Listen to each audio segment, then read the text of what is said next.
எமது அரசாங்கம் கிட்டத்தட்ட வடக்கு மாகாணத்திலே 3517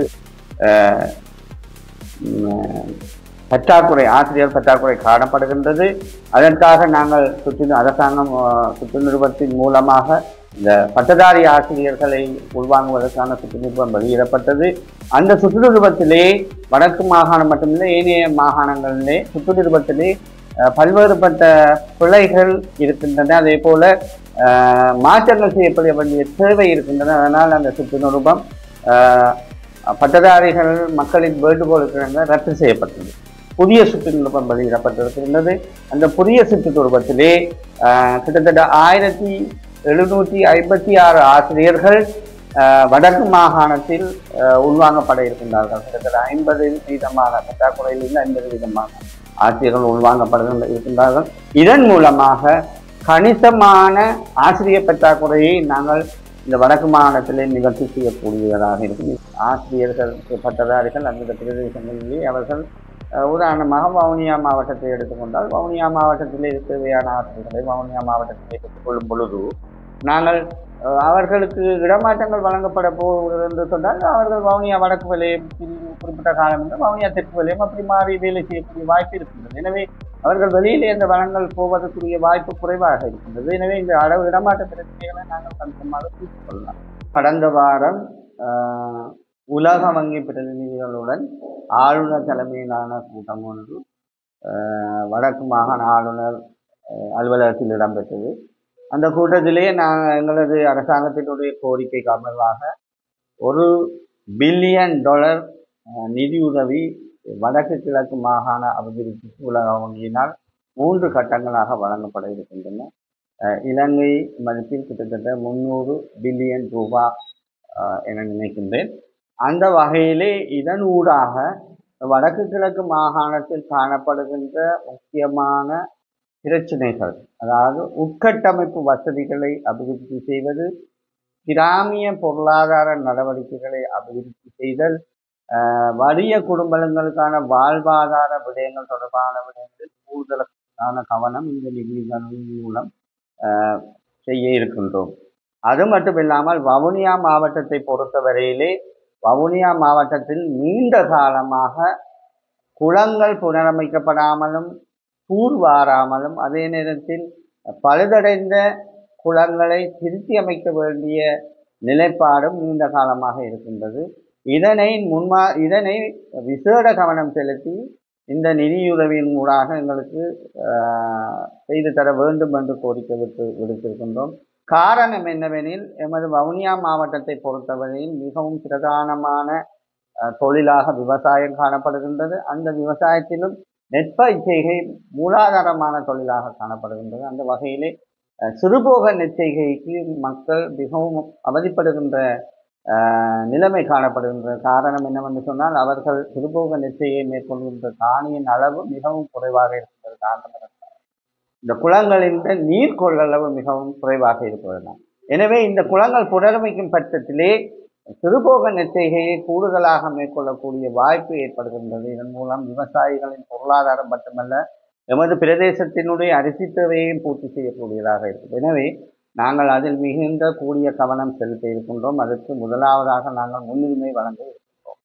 அது மட்டுமில்லாமல் மக்களுடைய ஏனைய தேவைகளையும் உட்கட்டமைப்பு வசதிகளையும் குறிப்பாக கிராமப்புற வீதிகள் போன்றவற்றையும் இதிலே புனரமைப்பதற்கு எண்ணி இருக்கின்றோம். அதனை அடுத்து இன்னொரு பிரதானமான விடயமாக தற்பொழுது கல்வியிலே இடமாற்றங்கள் தொடர்பான பிரச்சனை மிகுந்த பூதாகாரமான ஒரு விடயமாக காணப்படுகின்றது. காரணம் என்னவென்று சொன்னால் அண்மையிலே மாகாண கல்வி பணிமனையினால் மேற்கொள்ளப்பட்ட இடமாற்றங்கள், அதாவது வலயங்களுக்கு இடையிலான இடமாற்றங்களிலே சில வலயங்கள் குறிப்பாக மடு, வவுனியா வடக்கு, மன்னார், அதே போல துணுக்காய் போன்ற வலயங்களுக்கு இருந்து செல்ல வேண்டிய ஆசிரியர்கள், வெளி வலயங்களுக்கு செல்ல வேண்டிய ஆசிரியர்கள் 195% ஆசிரியர்கள் இடமாற்றத்தை ஏற்று விடுவிக்கப்பட்டிருக்கின்றார்கள். அதேவேளை அந்த வலயங்களுக்கு வர வேண்டிய ஆசிரியர்கள் இன்னும் முழுமையாக வருகை தரவில்லை. குறிப்பாக நேற்றைய தினம் மடு வலயத்தை நாங்கள் பார்த்த பொழுது மடு வலயத்திலே 29 ஆசிரியர்கள் இடமாற்றம் பெற்று வேறு வலயங்களுக்கு சென்றிருக்கின்றார்கள். 4 ஆசிரியர்கள் மட்டுமே அந்த வலயத்துக்கு வருகை தந்திருக்கின்றார்கள். இதன் மூலமாக இவ்வகையான மிகுந்த வறிய நிலையில் உள்ள, பொருளாதார நிலையில் உள்ள, மோசமான நிலையில் உள்ள இவ்வகையான பிரதேசங்களில் வசிக்கின்ற அந்த மாணவர்களுடைய கல்வி மோசமான அளவு பாதிக்கப்பட்டிருக்கின்றது. குறிப்பாக நான் கடந்த வாரம் நேரடியாக அடம்பன் மகா வித்தியாலயத்துக்கு சென்றிருந்தேன்.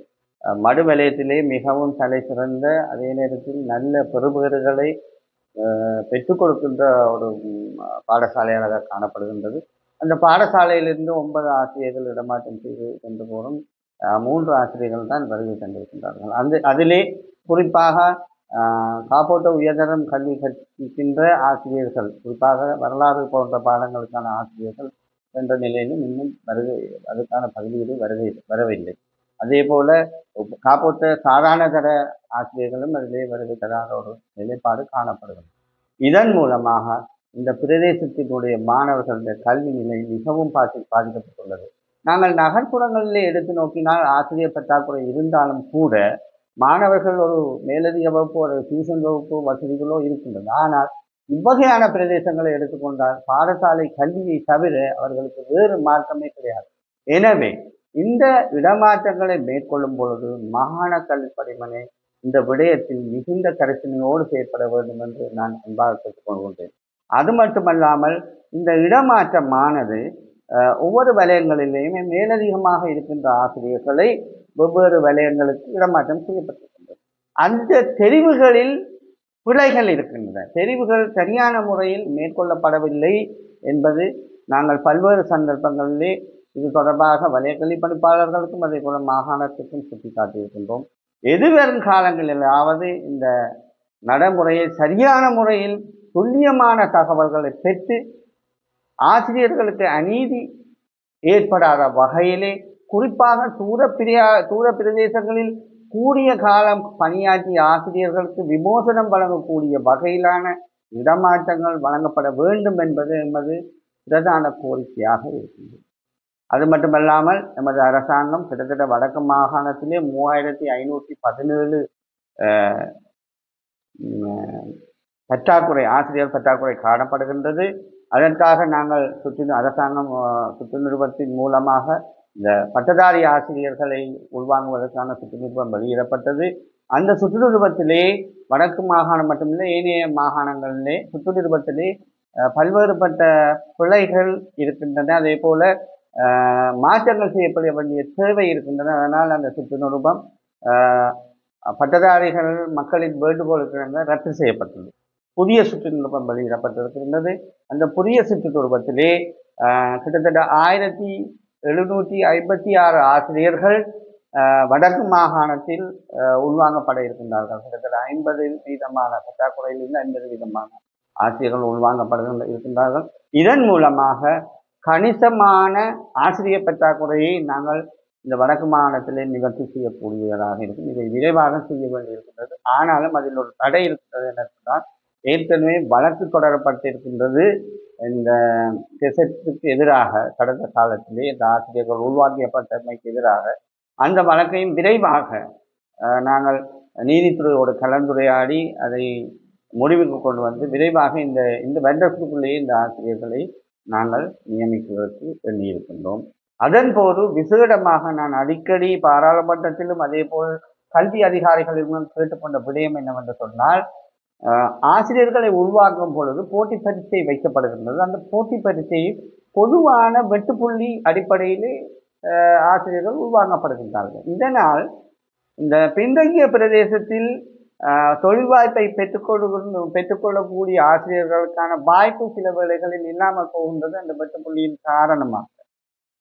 அதாவது அதை மாவட்டங்களுக்கு மட்டுப்படுத்தி, அதாவது மாவட்டங்களுக்கு தனித்தனி வெட்டுப்புள்ளி என்ற அடிப்படையில் அந்த மாவட்டங்களுக்கு தேவையான ஆசிரியர்கள், தேவையான பாடங்கள் அடிப்படையிலே அவர்களை அந்த மாவட்டத்திலே கணிசமாக பெற்று முதன்மைப்படுத்தி அவர்களுக்கு வழங்குவதன் ஊடாக இவ்வகையான ஆசிரியர் இடமாற்ற பிரச்சனையை கணிசமாக நாங்கள் தீர்த்து கொள்ளலாம் என்பது என்னுடைய ஒரு எடுகோள். எனவே இந்த விடயம் தொடர்பாக கடந்த வாரம் நான் கௌரவ ஆளுநரை சந்தித்த போது இது தொடர்பாக அவருக்கு நான் தெளிவாக கூறியிருந்தேன்.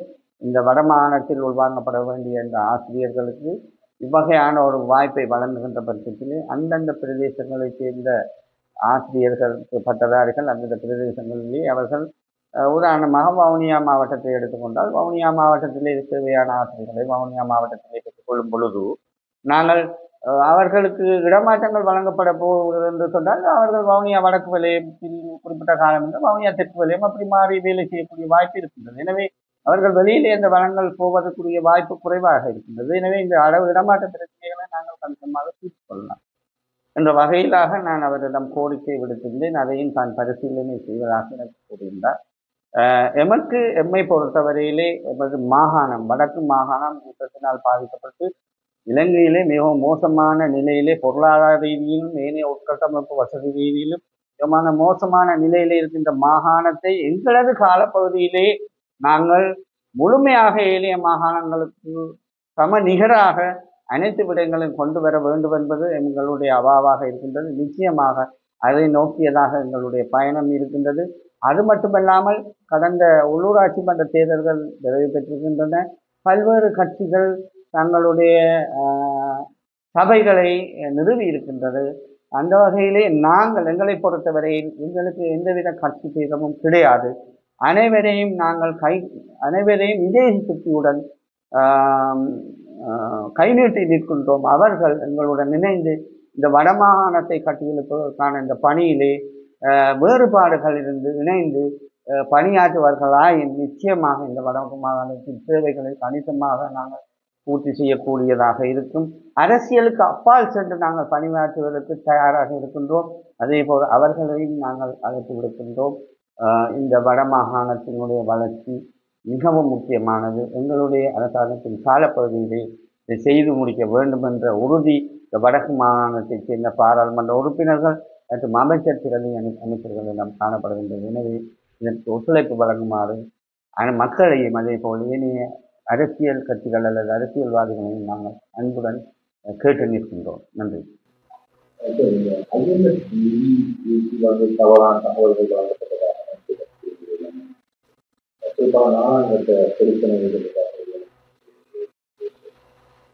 IMF என்னுடைய நிபந்தனைகள் ஏற்கனவே நாங்கள் இடப்பட்ட நிபந்தனைகள் அல்ல.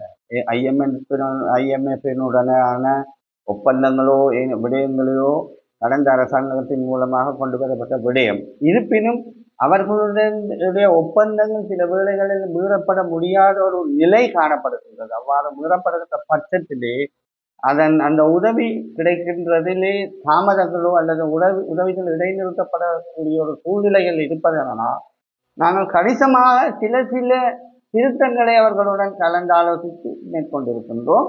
அது மட்டுமல்லாமல் இந்த 3 வருட காலத்திலே அவர்களுடைய நிதி முழுமையாக வழங்குவதற்குரிய ஏற்பாடுகளை நாங்கள் செய்திருக்கின்றோம்.